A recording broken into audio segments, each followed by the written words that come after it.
बहुत अच्छा लग रहा है आप सभी के बीच में आकर के सबसे पहले तो। और आज 11वां दिन है, 2 तारीख से आंदोलन शुरू हुआ है और आज 11वां दिन है आंदोलन को। मैं आने में ज़रूर लेट हूँ, पर मैं सोशल मीडिया के माध्यम से इस आंदोलन से जुड़े हुए एक एक दिन की मेरे पास में रिपोर्ट है।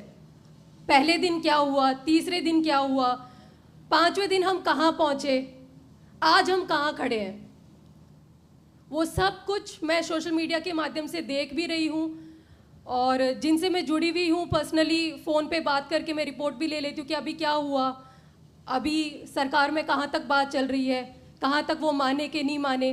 कभी पता चलता है कि मान गए, बिल्कुल पास में है, कभी पता चलता है कि नहीं कुछ नहीं बना, कभी पता चलता है कि यहाँ आए बातचीत करने, कभी पता चलता है कि संतगणों को जयपुर बुला लिया, कभी पता चलता है कि अरे आज तो लास्ट है, कल तो आंदोलन समाप्त हो जाएगा, सारी शर्तें मान ली जाएगी।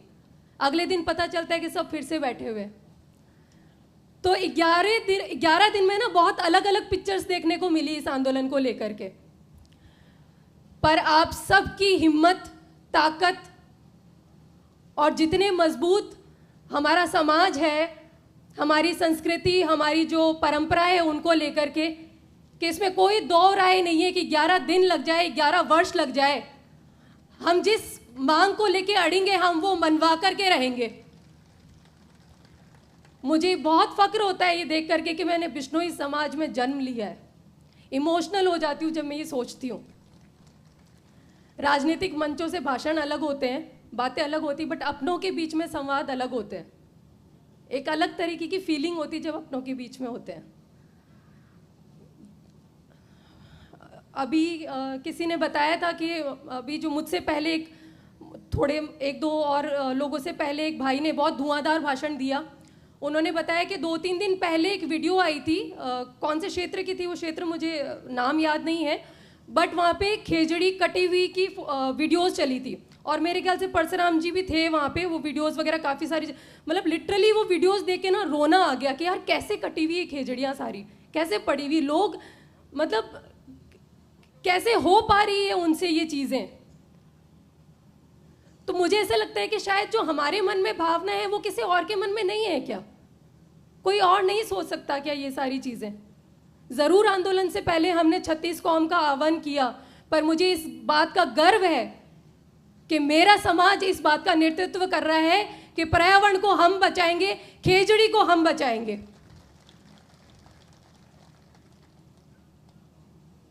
खेजड़ी केवल एक वृक्ष नहीं है।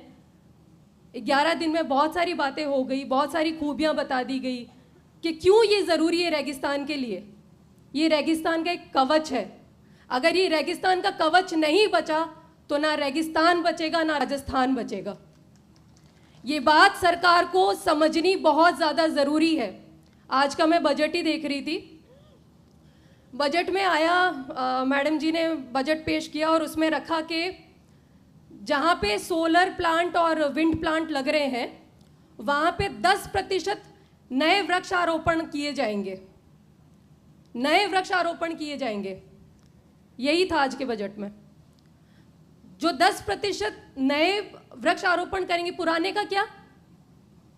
पुरानों को काट दोगे, खत्म कर दोगे पुरानों को? ये बजट है आपका? मतलब एक और नारा इनका बड़ा फेमस है, एक पेड़ माँ के नाम। मतलब शर्म नहीं आती इन लोगों को? तुम तो माँ के नाम से ही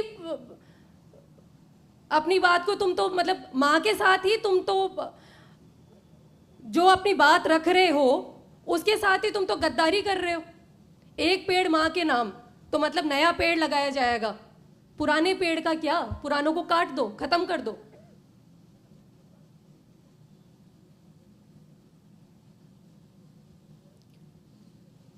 दुख होता है ये देख करके कि इतना दोगलापन जो सरकार रख रही है और जो वादे कर करके सरकार में घुसे थे, आप लोगों के, हम जैसों से ही वोट ले लेके घुसे थे ना सरकार में, नए नियम लाएंगे, नए कानून लाएंगे।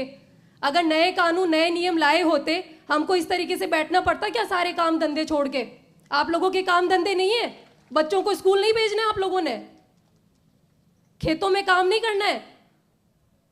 गायों को दूध को काटनो नहीं घर जार? टाइम हुआ नहीं, टंक हुआ है, 5 बजे काटनो है, 2 बजे मेरे गायों को टाइम है, सब छोड़ छाड़ रही बेटी हो नहीं है के काम बेटी हो? सरकार हुन्ने वाली हुआ, ढंगी हुआ, तो आज सब अपने अपने घर पे काम कर रहे होते। और मेरे तो ये भी सुनने में आया, हालांकि मेरे लिए कोई हैरानी की बात नहीं है ये जानना कि जो मेरे भाई यहाँ बैठे हैं उनके व्यापार पे पीछे जाकर के ये लोग जो हरकत कर रहे हैं, किसी को जीएसटी का बिल थमा रहे हैं, कहीं पे कोई अधिकारी भेज रहे हैं।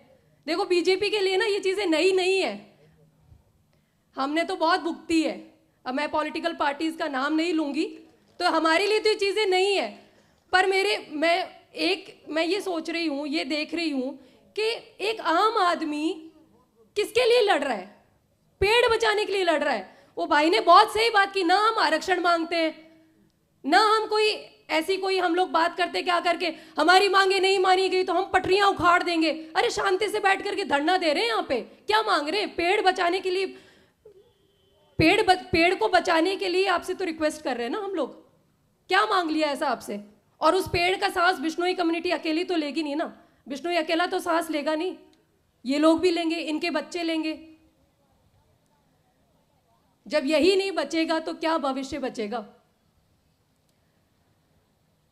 इस मंच के माध्यम से मैं सरकार को एक मैसेज देना चाहती हूं और कहना चाहती हूं कि आप किसी भरोसे पे मत रहना कि ये तो शांति से बैठे हैं और हम पीछे जाकर के इनके काम धंधों पे अपने अधिकारियों को भेज करके इनको उठवा देंगे, घर भिजवा देंगे। ये बहुत जुनूनी और ताकती कौम है, ये ऐसे हिलने वाली नहीं है। सब छोड़ छाड़ करके आके बैठी हुई है यहाँ पे, इरादे बहुत मजबूत है और खेजड़ी हमारी परंपरा है। बिल्कुल, खेजड़ी हमारी परंपरा है, जो पुश्तों से हमको मिलती हुई आई है ना चीज़ें, उसके लिए हम सब यहाँ बैठे हैं आज। और मुझे बहुत गर्व है कि बिश्नोई समाज एक ऐसा समाज है, एकमात्र ऐसा समाज जो पर्यावरण के लिए लड़ता है, जो पर्यावरण के लिए बैठा है यहाँ पे कि पेड़ बचेंगे तो हम बचेंगे। तो इसी के साथ मेरा सरकार से नम्र निवेदन है, क्योंकि मैंने जैसे कि कहा कि हम वैसे वाले लोग नहीं है कि ये बोले कि अगर हमारी मांगे पूरी नहीं की तो हम ये फूंक देंगे, वो फूंक देंगे, यहाँ से पटरियाँ उखाड़ देंगे, आपकी लोगों को परेशान करेंगे। वैसी कौम नहीं है हमारी। हाथ जोड़ के आप सबसे यही निवेदन है कि सख्त से सख्त कानून बनाया जाए, खेजड़ी की कटाई पर जल्दी से जल्दी रोक लगाई जाए, क्योंकि हर दिन खेजड़ी कट रही है और हर दिन हम अंदर से मरते हैं, हर दिन जी जलता है, मन दुखता है देख करके। दूसरा, मैं एक बात और कहना चाहूँगी सभी से कि क्योंकि मैंने ये कहा कि मैं पिछले काफ़ी दिन से आंदोलन का फॉलोअप सोशल मीडिया के माध्यम से ले रही हूँ, तो उन भाइयों और उन बहनों के लिए भी तालियां हो जाए जो सोशल मीडिया पे एक अलग लड़ाई लड़ रहे हैं। बहुत शानदार, मतलब अभी किसी भाई ने बोला था कि सोशल मीडिया पे या इतनी उस लेवल पे नहीं उठ रही है चीज़ें, बट मुझे ऐसा नहीं लगा, टू बी वेरी ऑनेस्ट। मतलब कुछ एक हमारे भाई, एक बहन है संगीता मांझू, एक सुनीता बिश्नोई, एक कपिल बिश्नोई, ये सारे नाम है जिनके ट्वीट्स मैं देखती हूँ, दिनेश मांझू, बहुत सारे ऐसे लड़के, दीपक, मतलब पूरे दिन उन्होंने सरकार का जीना आराम कर रखा है, नाक में नकेल कस रखी। आप लोगों के इतने वीडियो चलाते हैं, एक एक बहन के वीडियो चलाते हैं, हमारे संतगण के वीडियोस, मीडिया भी बहुत अच्छा काम कर रहा है इसमें। मीडिया पे किस लेवल का दबाव होगा मैं समझ सकती हूँ, उसके बावजूद मीडिया बहुत अच्छी कवरेज दे रहा है।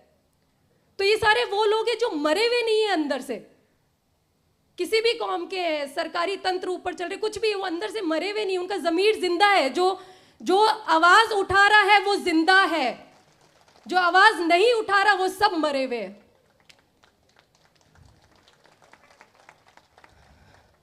सभी संतगण।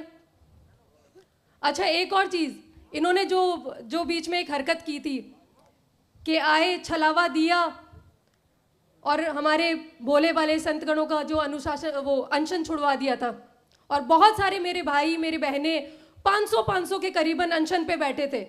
मतलब इतिहास, आप इतिहास लिख रहे हो, ऐसा कभी नहीं हुआ है। इतने लोग पर्यावरण के लिए अनशन पे बैठे हैं कि पेड़ बच जाए, हम भूखे मर जाए, कोई बात नहीं, हमारा पेड़ बचा लो, अब उसके लिए अनशन पे बैठ जाए। फिर कोई छल हुआ, फिर अनशन टूटा। वो बोलते हैं ना कि जब आप, मतलब मैंने एक चीज़ अपने जीवन में देखी, जब आप बहुत कठिनाइयों का सामना कर रहे होते हो ना, तो इसका मतलब है आप अपनी मंजिल के बहुत करीब हो।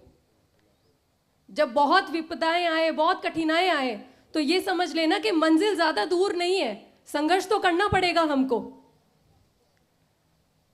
जो संतगण के साथ छल करते हैं ना, उनका अंजाम क्या होता है वो इतिहास सब हमको बताता है। जो ऋषि मुनि संतगण के साथ छल छलावा करते हैं ना, उनका नाश होता है, नाश। वो टिकते नहीं, खत्म हो जाते हैं, श्राप लगता है उनको, श्राप। तो ऐसे श्राप मत लेके जाओ, वंश ही खत्म हो जाते हैं, बिल्कुल। तो सरकार में बैठे हुए ऐसे श्राप मत लेकर के जाओ कि तुम्हारी पीढ़ियां पीछे खत्म हो जाए। इन संत गणों के साथ, इन भोले भाले लोगों के साथ में छल कपट मत करो और प्रकृति को बचाओ। बोलो जय गुरु जंबेश्वर भगवान की जय। धन्यवाद।